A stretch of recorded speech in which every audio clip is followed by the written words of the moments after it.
Bart, you're getting pretty good at those, brother. I don't know why, but the line after a workout, have some beers. Like, I don't know why I find it funny, but I just do. No, because it actually is super funny. Yeah. Did you, I don't know if you saw it. Did you see Matt Damon's thing? I didn't. I have contrarian opinions on it. Well, you did or did not see it? I did not see it. I don't want to see it. Oh, that's weird. Yeah. Okay. I have some issues with Matt Damon. Oh. Yeah. Anyway, I don't want to get into it now. Yeah. Yeah. Okay. Fascinating. I thought it to be. I thought it was hilarious. And SNL. Okay, right? But this one was actually really good. At least that skit, that opening skit. So, anyways, okay. So before we get to your story, real quick, I just remembered during the break what my ideal job was when I was coming out of law school and what I applied for. I thought like the greatest job in the world is editorial columnist, because, and then it just popped into my head again, because what do I want to do? I want to share my opinions, right? And at the time, I hadn't considered TV or there was no online video, pretty much, et cetera, right? So, and then I just thought about it, and I thought, my God, they get paid a lot of money to write 2 columns a week. I'm oversimplifying, but not by much. Is that really all they do? I think that's a myth. I don't think it's a myth. I think it's a myth. No, it's 2 columns a week. I don't believe you, and I don't. Do you know believe how them. easy that is? People are like, yeah, but you have to write really good columns. Whatever, dude. Okay. I remember when I used to blog at Huffington Post, I'd crank those suckers out, and they were, look, I'm just keeping it real, they were almost always the most popular, and nobody knew me. So, like, I had strong columns. You did actually. Your columns always ended up on the front page of Huffington Post, always. So I'm going to go ahead and support your claims, even though they're ridiculous. Yeah, even though they're obnoxious, but obnoxious. That's obnoxious, but not ridiculous. Yes. So, oh God, the rest of the week, what do you do? What do? You just have the time of your life. To get paid so much money if you're like, not the regular folks, not if you're at the Iowa whatever, right?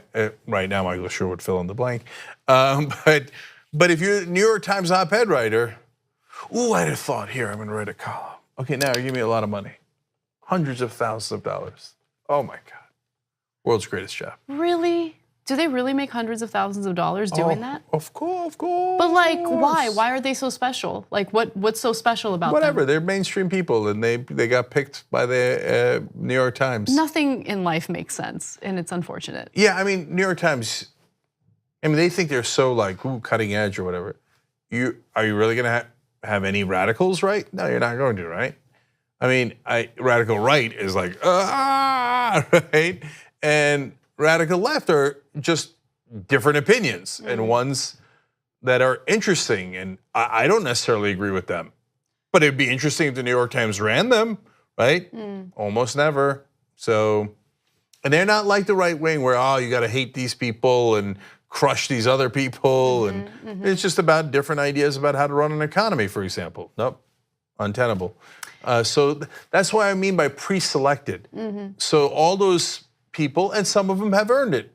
Paul Krugman, sometimes I think he's wonderful, sometimes he drives me absolutely nuts, but he earned it. Either way, he earned it, right? It's time to change the avatar picture for New York Times. It's time, let's go. Yeah, but I agree with you on Krugman. Yeah, but most of the others are like, hey, there's a Republican who's not insane, let's just give him a job. And other, you know, the liberals are almost all Hillary voters. I say almost only because I'm not positive, but if you made me bet right now, I'd say, yeah, I would guess that every liberal writer at the New York Times, op-ed writer at the New York Times voted for Hillary Clinton. I'd be super surprised if they didn't. Wow, what a diversity of opinion. Okay, anyways, world's easiest job, random rant. Okay, Anna. Okay, so this morning I did a segment on HLN. Let me give you some context. The conversation was about Brett Kavanaugh, but the specific angle was about how the thesis was that the real difficulty facing, the group of people who face the real difficulty in American society today are white males. That was the crux of the conversation. So you guys know me, you know where I stand on that, okay? To say that white males in America are being persecuted is ridiculous, okay? Especially when you consider pretty much every gauge of privilege in the country. And by the way, let me be clear about this. It's not to say that all white men in the country are living the high life, but when you look at CEOs, executives, the Supreme Court, whatever, Congress, our presidents. Come on, guys, like let's keep it real. To say that the people who are really suffering in America right now are white people or white men specifically is crazy. And so this is what I really want to kind of rant about. So this isn't the first time it's happened. It happens almost every time I do a television appearance or a political panel, okay? 8 out of 10 times, I am severely outnumbered, okay? Today was another example of that. 2 Republican men, or at least conservative men, up against me. And one of them filibustered the shit out of that segment. And finally, I couldn't take it anymore, and I started talking because if I didn't interrupt him for a second, I wouldn't get a chance to say anything, right? And so I'm making my point, and by the way, this is after the fact. I'm making another point, and one of the guys starts interrupting me, and then I got feisty, and I was like, "Excuse me, I let you make your point. I'd really appreciate it if you let me make my point." And by the way, just started saying that Blasey Ford is lying, this and that, yada yada, whatever.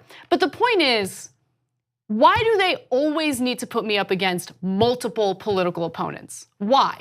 It happens at Politicon, at the Politicon panels. It happens on cable television. Every once in a while, it'll be a match with me and one person, but more often than not, it's multiple people. They obviously think they need multiple people to take me on. Yeah. But the interesting thing is, I never get credit for anything, right? I'm always the dumb one. I'm always stupid. I'm always, working for a propaganda company. Like whatever bullshit criticisms they have. Do you guys know how much time I spend on what I do, right? Do you guys think that I'm just like, oh my God, hair and makeup, and then I just come on the show and I talk out of my ass? I spend so much fucking time researching. I read all day, every day, 6 a.m. I wake up, all I do is read. Do I get things wrong time to time? Of course, right? I'm human, but I'll admit to that, I'll confess to that, but I'm not a bad actor. There's no ill intent ever, ever, but it doesn't matter because I'm painted as some sort of fucking clown who doesn't know what she's talking about ever. But then behind the scenes, television producers and Politicon organizers think, oh shit, we need 2 people to take her on or an entire fucking panel to take her on. So which one is it? Am I stupid? Or do I make good points and you need to, put me up against multiple people? So there's that. There's another thing I'm gonna rant about in a second, but go ahead. Yeah, well, so let me explain a couple of these things. First of all, I'm backing you up, Anna. When it comes to guys, there's not an assumption that all guys think a certain way or act a certain way. The default is guys are human and there's a range, right? Within progressives, conservatives, etc. Within women on TV, there is more putting folks into a bucket. So Tomi Lahren is an airhead who is, a right winger outside the establishment. Well, Anna is also a young woman outside of the establishment on the left. So they're in the same bucket. That's right, yeah. But wait a minute, they're not remotely in the same bucket, right? Now, I don't know, would you put me and Tucker Carlson in the same bucket? My guess is Booker's probably would not, right? But there's it's like, okay, young woman, I'm filling in the blank. And look, TV bookers, they go 100 miles an hour and they gotta fill all these shows, so I'm gonna give you that caveat, okay? But at the same time, they basically largely work in stereotypes, right? I need to fill in this blank and that blank. Totally. And so that's why you get the thing of the right wing guy being dismissive towards you, et cetera. It's not just the right wing. I get it from the left too. I'm keeping it 100. I get it all the time. All the time. Yeah. Right? Like people have made decisions about me based on no evidence. And again, Do I get things wrong time to time? Again, of course I do, and everyone does. Everyone makes mistakes. No, but that's what drives me crazy. The fact that you have to give that disclaimer. Do I get things all wrong a decent amount of times? Yes, but I don't have to give the disclaimer because I'm not challenged on that issue, right? And so that's why it's so frustrating. Once you put someone on the defensive, right or wrong, well, they're screwed, right? Yeah. And so you are put on the defensive because I think partly because you're a young woman, right? I am not put on the defensive. So that's an unfair disadvantage that you have. And by the way, I don't have to go around telling everybody, hey, I get things wrong every once in a while, because nobody ever asked me. Do you see what I'm saying? Yes, I do. And another unfair disadvantage, and I'm sorry, look, I'm not known to talk about, gender biases and sexism, but it exists. It exists in this industry, that's for sure. And it exists in the way certain audiences respond to you and react to you. But age is another thing. You can't win with your age as a woman, because if you're young and you want to do what I'm doing, you're not experienced enough, you're not knowledgeable enough, you're not wise enough to chime in on politics. Okay, so there's that. And then the second producers determine that you're older, then you're too old. You're too old for this show. No, we're looking for a younger host. You're too old. What the fuck? What the fuck? What's the right age? Tell me what the fucking right age is. So there's that. Okay. Okay, I do have to say though, on that one, Jesus can attest to this, our longtime director, because I would complain about it all the time. And I remember for so long, Young Turks, you guys too young. And then one day we woke up and they're like, you're too old. What the fuck, wait, where was the sweet spot? How did we miss it? There is no sweet spot, that's the point. Right. Okay, so that's actually, everything that I just talked about right now, it's tangential to the main thing that's been bothering me. Okay, but I want to address the other thing that you said. Why are you on those stacked panels? For a number of reasons. Number one, television and mainstream media have internalized Republican talking points. So they think, well, they call us the liberal media, and no matter who the host is, it doesn't matter if they're a Republican or Democrat or anything along those lines or where they are on the political spectrum, we will have one liberal and two Republicans because, there's the host. But wait a minute, the host isn't liberal, right? Or isn't necessarily liberal. And even if they are, they don't get involved in the debate, they just moderate, right? So, but they think, well, we're being fair. No, you're not. You just stack the panel in favor of the right wing, and you do it all the time.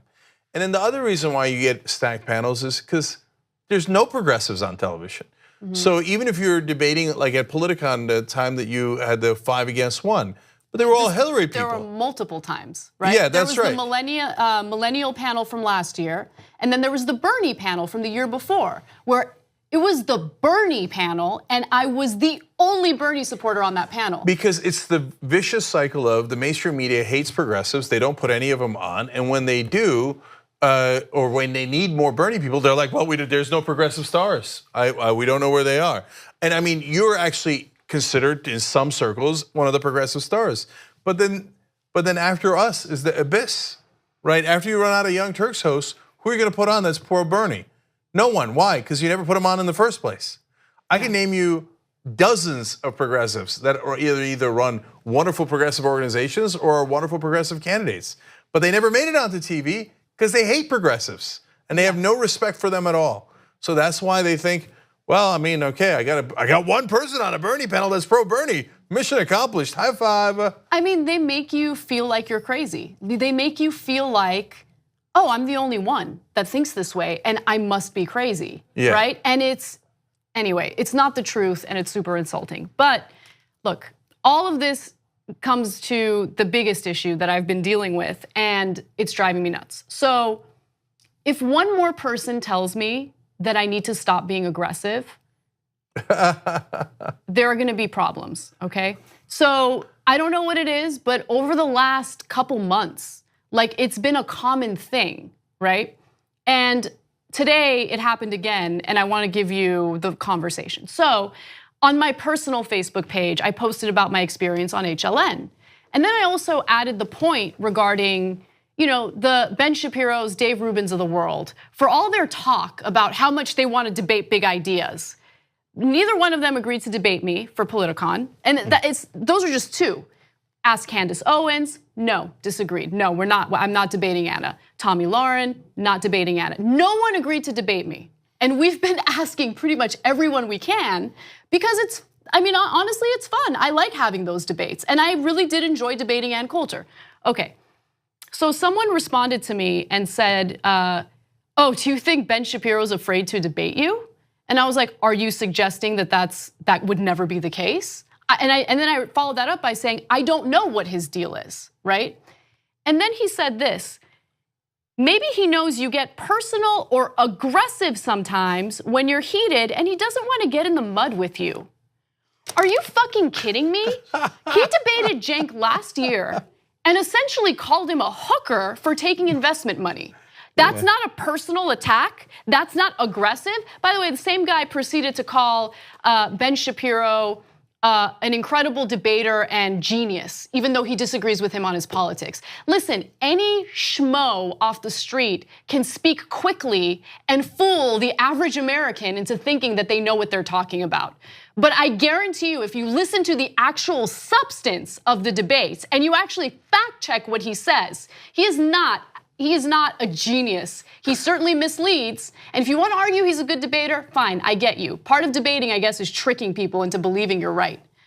But no, don't tell me that I'm too aggressive. First of all, I am aggressive, just like the men are, okay? And if it makes you uncomfortable, ask yourself why you have that double standard to begin with. Okay, so I thought you were gonna go in the other direction. I was amused in the other direction, meaning like, he wouldn't want to debate you because you're overly aggressive and he doesn't want to get in the mud with you. What am I, chopped liver?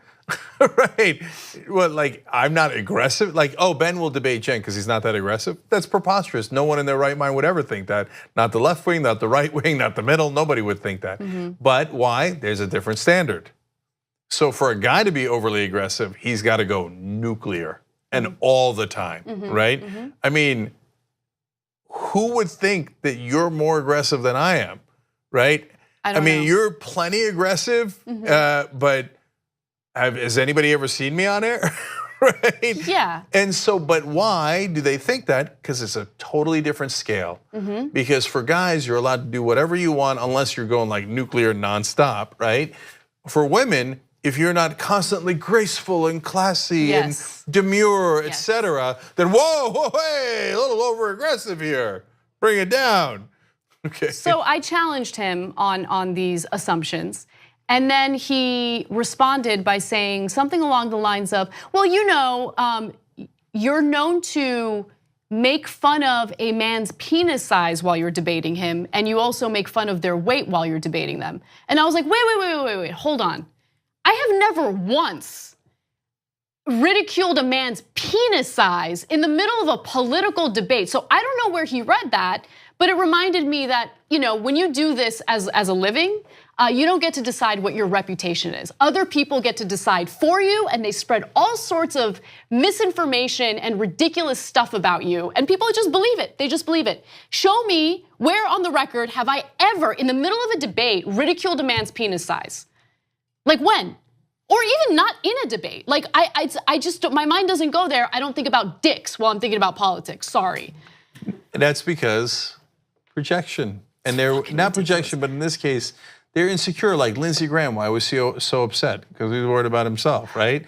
Why is that guy so particularly upset? Because like, you don't want to get in a room with Anna. What if she makes fun of your dick size? I mean, it's amazing. I would have never thought of that in a million years. Don't flatter yourself, never thought about your dick, ever. Okay. Second thing. But it's on top of their mind because they're worried about it. Second thing, like, I make fun of their weight in the middle of a debate. I made fun of one person's weight, and I've addressed that a billion times. And that was in the middle of him sabotaging the live show that me and our producers worked really, really hard to put together during the RNC. Did I call Alex Jones a fat fuck? Absolutely. Do I regret it? Absolutely not. Was that commentary about his weight? In the middle of a debate? We were having a debate? Is that what we were doing there?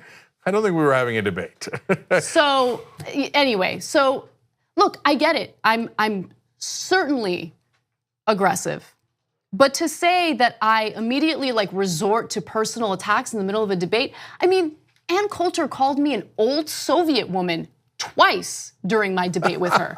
At old Soviet. I didn't respond to that once. I was like, all right, let's move on. But it doesn't matter. I mean, it doesn't matter. If people have an agenda against you, they'll put out that propaganda, and then other people will consume it and believe it, hook, line, and sinker. So I'll tell you, I recently talked to two progressives. So Ben Shapiro might wind up one day debating you because he's gonna run out of progressives. And I'll tell you why. Not because I know, I just had private conversations with these guys. It's not, so nobody's thinking like, ooh, Ben Shapiro, he's so smart, we can't beat him in a debate. These two guys are super confident, right? No, they're like, it's a pointless thing. Here's what they're gonna do. I guarantee you, no matter who the debate is with, no matter what was said, they will take a 7-second snippet or a 23-second snippet and take it totally out of context, and then say for the rest of time, they destroyed, they ate your balls, you eviscerated, blah, blah, blah, blah, blah, blah, blah. They're like, fill in the blank. We've seen it 100 times. He's a totally dishonest actor in that sense. No, you know what? Right? You know what you didn't have that Ben Shapiro had in that debate? He had a game plan after the debate, right? That's right. You didn't have this perfectly well-oiled machine of falsehoods and propaganda. He did. Okay. Yeah. Immediately after that debate, again, those portions out of context, the clickbaity title, Shapiro destroys Cenk. It was a well-oiled machine, and guess what? It works. It's all marketing, and it's so sad and pathetic. I know, but that's because so we have a TYT army, right? So what do we do with the army? We ask you guys to correct the mainstream media, to correct falsehoods, etc. I guess we could have fun and do it, but it feels weird to come to you guys and go, hey, can you say that whoever I debated, I destroyed? Just keep saying it over and over again in the social media. Feels weird and cheesy and clearly dishonest. You're trying, without actually making good points. It doesn't matter, fill in the fucking blank. By the way, this isn't about me. This is what he does every single time, every time he's on TV, anytime there's a debate, et cetera, et cetera. And those two guys, one of them knew about my debate, the other one didn't even know about my debate. He's just like, that's Shapiro 101. So all you're doing is creating fodder for shit on social media because you happen to be in the same room as him, right? So I don't know, who knows? Whether he's actually going to run out of progressives to debate. But I mean, you guys, he argued that money doesn't influence politics. It's mental, right? And so he won the debate based on the merits of his argument? He won the debate? Nobody thinks that. Anybody can talk really fast and pretend like they know everything. And anyone can do that. Anyone can do that. Okay? No, but I hate this conversation because it puts you on the defensive, and then it seems like you got to respond to all the memes about this and that, right? Anyway, so I'm done with it. I'm just telling you that people they think they're really clever, but a lot of people know exactly what game is being played. Do they? Because it feels like they don't. No. But again, Anna, so he has a concerted effort, and these knuckleheads who are like, and it's not just about Ben, right? Because we're doing a video about progressive values, Brett sent me a couple of videos from Prager University and another one about what do regressives think or whatever, right? And I was watching them, I'm like, it's the same fucking exhausting playbook, but their main thing is just repeat it over and over. And it works. Yeah, and it's the old Bush quote. My job is to catapult the propaganda. Just repeat things over and over again, right? And that's what it is. And so they say, oh, progressives want to control your lives. Who the fuck wants to control your life? What do I give a shit about Ben Shapiro's life? Yeah. Just get the fuck out of mine, right? And progressives are against free speech. Wait, you're the one yelling at Kaepernick. What the fuck, right? And I can go on and on and on, and we do on the show. But what you see is it's frustrating because you go on social media and they have their troglodytes constantly saying the same thing over and over again so that it gives a false appearance of a majority when they're a tiny squeaky minority, right? Yeah. And that's what's so frustrating. I get it. But, yeah. And by the way, one last thing. Sorry, I keep talking too much, but I'm sorry if I'm being overly aggressive. Okay. Anyways, and they have so much money. Yeah, that's the thing. So it's easy to catapult the propaganda when you have Daddy Warbucks giving you $40,000 a speech or $30,000 a month to do your propaganda, and then they give your army money and et cetera, et cetera. So that's how they do propaganda. And the thing that sucks is, like, I'm not interested in playing that game, right? So if we had the same resources, I have no interest in trying to further my political agenda and mislead the people who have spent their time and their resources listening to me and trusting me, right? I want to give them the facts. And I just want to get back to a place where we're having conversations and debates as honest actors, as opposed to literally paid shills who spew nonsense propaganda to purposely mislead people, right? Because for the few principled conservatives out there who want to have a discussion about policy, a real discussion, I respect you and I thank you. But unfortunately, there is a very small amount of people that fall under that category. Rich Lowry is one of the few from National Review. You know, I'll be on Left, Right, and Center with him time to time. We'll debate. He's an honest actor, and I appreciate it. We disagree, but at least he's an honest actor. I'm on a mission to find honest conservatives. So I'm not positive he's really that conservative, but Steve Hilton from Fox News was on here last Friday after the Power panel. So you check that interview out on TYT Interviews. You guys are members. You can just get it whenever you want, obviously. And Steve was a super honest guy. Holds Republicans accountable for their corruption, et cetera. Looks at Brexit from a conservative perspective, et cetera. But a super honest guy. John Ziegler at Mediaite. I don't agree with him on a lot of things, including Kavanaugh, where he supports Kavanaugh on a lot of things. He's really conservative. Supported Sarah Palin a lot. Honest actor. Okay, you can actually have a real conversation with them. I would love to do debate shows. The problem is we found 3 honest conservatives in the country, right? Everybody else is in the propaganda business. Yeah, so let me, before I forget, mention one other thing. So there's a YouTuber, I don't know too much about her. I believe that she is a Trump supporter, so she is not on our side at all. However, her name's Blair White.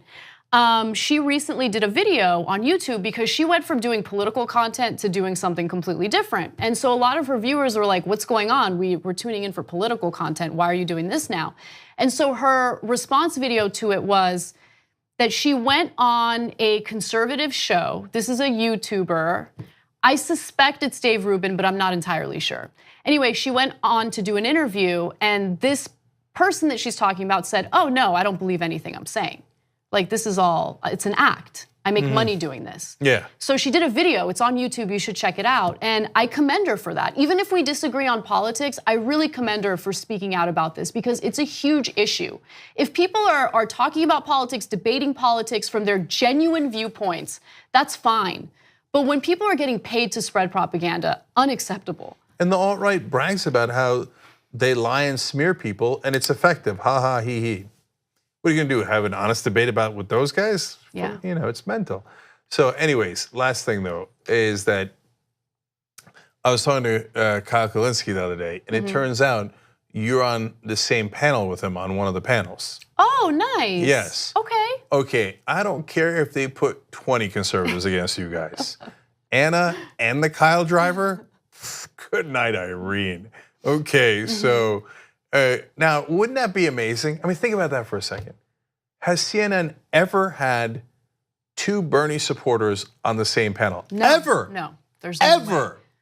Way. Okay, let alone MSNBC, which is hopeless, right? I don't know if MSNBC is a single person that ever voted for Bernie Sanders. Literally, I don't know. Because at least CNN could say Van Jones probably voted for Bernie and maybe Sally Cohn, right? I don't know if they've ever been on a panel together, and I'm not positive that they voted for Bernie, right? But MSNBC has none. Obviously, Fox News has none. So it's, I mean, look, we obviously have mixed feelings about Politico, but we're going, and I'm gonna do Tucker Carlson, and she's gonna be on panels, etc. But the one that might be worth watching is you and Kyle eviscerate whoever the fuck else is on that panel. So that would actually be a destruction. I gotta go back and check who's on my panels, but I know I'm doing 2. One of them is on universal health care, and the other one is on socialism. I'm telling you, man, it doesn't matter what it is. whoever's up against you guys, if they're conservative or establishment, they're gonna run into a buzzsaw they did not expect. Because the one, they always underestimate you, and two, they don't know anything about Kyle. Wait till they get a load of Kyle. So I'm like jonesing to watch just that, let alone everything else. All right, guys, we'll see you tomorrow.